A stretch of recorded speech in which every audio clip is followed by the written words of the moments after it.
Deuteronomy chapter 30, verses 5 through 6. It says, the Lord thy God will bring thee unto the land which thy fathers possessed. And you would say, oh yeah, that's what happened in 1948. Surely this is what this is talking about. God's going to bless them now, multiply them. But that verse 6 says, the Lord thy God will circumcise thine heart. How do you receive circumcision of the heart? Abraham circumcised all the males after God made his promise unto him. But this was not the circumcision that God was going to do. This was of the flesh for the law.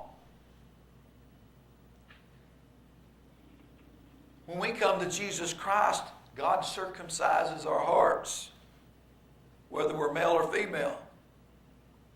There's a circumcision of the heart that takes place. And the heart of thy seed to love the Lord thy God with all thine heart.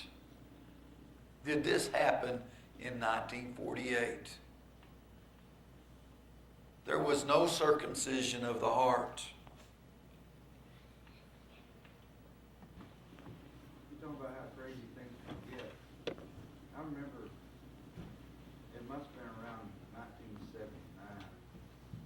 1980 maybe, at camp meeting, the speaker for the camp meeting or youth camp, whatever it was, I believe it was camp meeting, got up on the platform and was preaching that that the scientists had discovered a new star, and that star was getting closer to Earth, and that was the New Jerusalem coming in from heaven, and was going to set where the old Jerusalem was.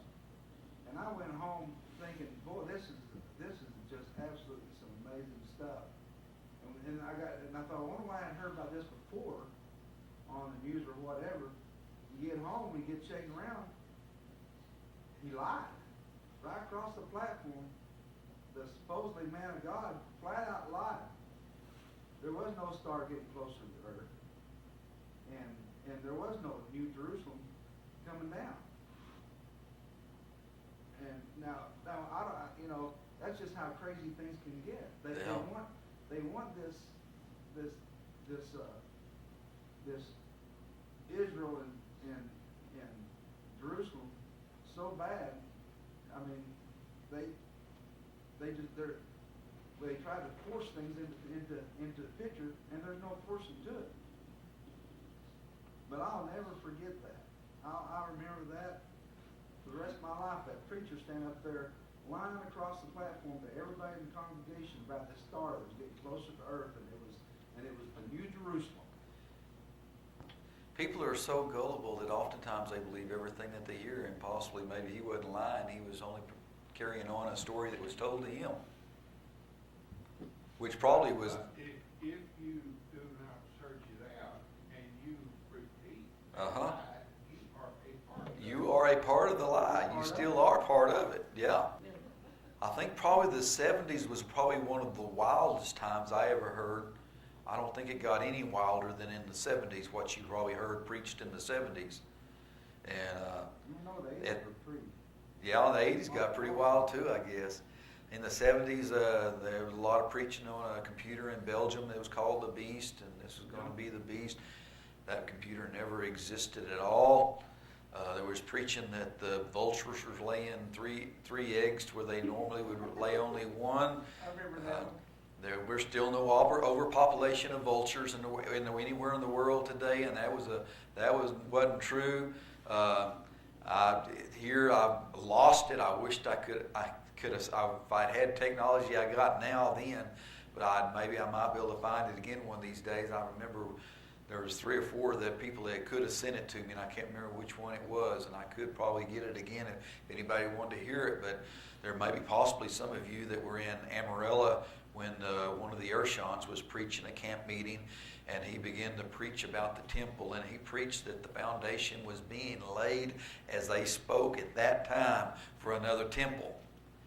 That was in about 77, 76, I believe. And it was being laid. He had seen it. Well, that foundation hadn't been laid either. And so the list from the 70s and 80s just goes on and on. And I'm sure it's still going on out there, and probably this stuff is still taking place. Only thing is that all of us here are separated from it and are not seeing all this nonsense that we've seen in the past still going on. And I'm sure it is still going on. Like I said, they're pointing to a 2011 date now, and I can assure you that it'll pass. And they're wrong. And can't think of what his name is that wrote Matthew 24 fulfilled. John Bray. He said, I call them date nuts. They're simply date nuts. What about that big computer they were supposed to have? That was the beast that I was talking about in Belgium.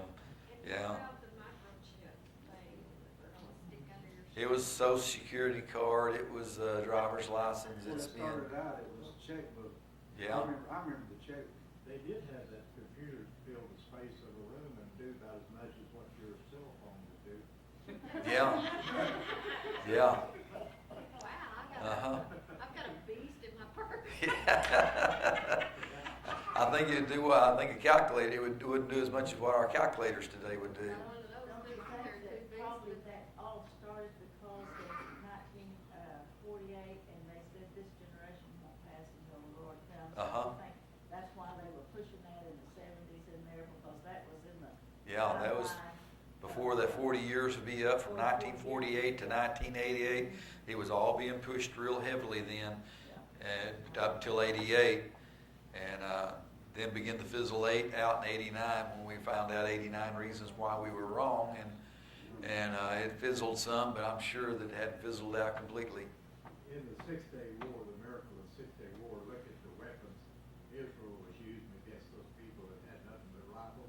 Look at them today, the weapons they're using against those Palestinians. Uh-huh. They're some of the most modern weapons in the world, and the United States doesn't allow the Palestinians to have any.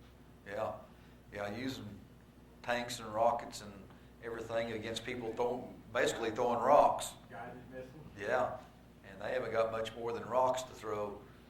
They got rifles and a few things, but if we was to try to change our government today, don't think that if we had our right to bear arms would really help us out much, because how much good would a 45 caliber handgun do against a tank and a guided missile? And Not a whole. it wouldn't help us out a whole lot for a revolution anymore. You know, once again, we as a people, we as a church, we as a nation, we as a world, however you want to look at it. When we bring these things on, and it's humanity that's doing it, and we tell the people that God's coming in 84, God's coming in 86, 88, Jerusalem is coming down, it's getting closer and closer, scientists have seen it. And then 2009, we all sit back and say, I just don't know why people's not more interested in church. We pay the price for what we say, how we teach, and how we are wrong. If they were a little more aware of following the Bible and teaching what God said instead of what the preacher thinks God told him, I don't think we'd be in the position we are as a nation as to the point of gay marriages. We are so far off track that I don't know if we can ever come back.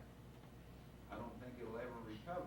I don't think we can blame the America not having revival on sports No. and all of that. It may play a part of it, but some of this has been brought on by the church with foolishness. It's a sad deal, but we've done it. One writer had it right. He said America is the most religious nation in the world and the most biblically illiterate. Uh-huh.